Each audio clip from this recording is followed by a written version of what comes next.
নমস্কার বন্ধুরা, মনীষার হেসেলে আপনাদের সবাইকে স্বাগত। আজ আপনাদের সাথে শেয়ার করব শঙ্কর মাছের দুর্দান্ত স্বাদের একটি রেসিপি। এই রেসিপিটি গরম গরম ভাতের সাথে অপূর্ব লাগে বন্ধুরা। একবার এইভাবে বাড়িতে ট্রাই করে দেখবেন, আশা করি আপনাদের খুব ভালো লাগবে।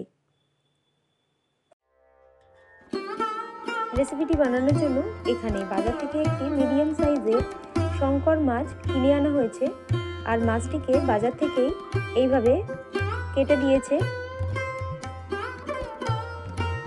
এরপর মাছটিকে ধুয়ে পরিষ্কার করে জল ঝরিয়ে একটি পাত্রের মধ্যে রেখে দিয়েছি। মাছটিকে প্রথমে ম্যারিনেট করে নেব। এর জন্য দিয়ে দিলাম 1 চামচ পরিমাণ হলুদ গুঁড়ো, 1 চামচ পরিমাণ ধনে গুঁড়ো দিয়ে দিলাম, 1 মুঠো পরিমাণ পেঁয়াজ কুচানো দিয়ে দিলাম, 2 চামচ পরিমাণ রসুন কুচানো দিয়ে দিলাম, 1 চামচ পরিমাণ আদা বাটা দিয়ে দিলাম, আর দিয়ে দিলাম স্বাদ অনুযায়ী লবণ, 2 চামচ পরিমাণ সর্ষের তেল যুক্ত করলাম। এরপর মাছের মধ্যে সমস্ত মশলাগুলো দেওয়ার পর হাত দিয়ে ভালো করে মাছটাকে মশলার সাথে মাখিয়ে নেব। 10 থেকে 15 মিনিটের জন্য ম্যারিনেট করে মাছটাকে রেখে দিয়েছি। এরপর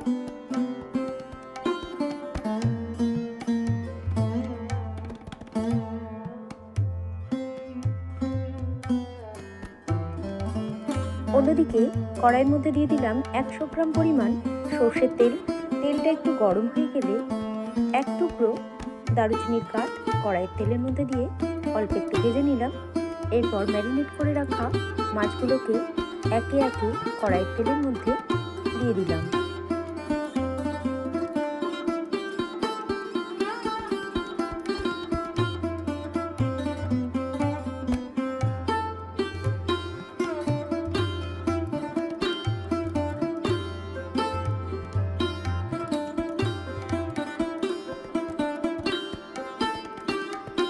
মাছগুলোকে এইভাবে এক পিঠ ভেজে নেওয়া হয়ে গেলে অপর পিঠ উল্টিয়ে পাল্টিয়ে ভালো করে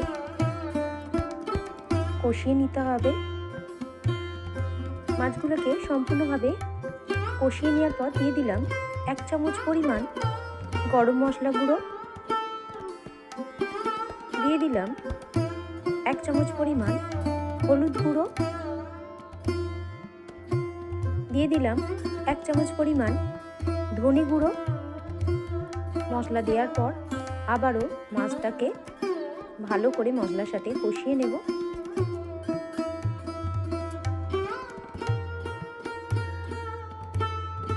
এরপর দিয়ে দিলাম 2টি চেরা কাঁচা লঙ্কা।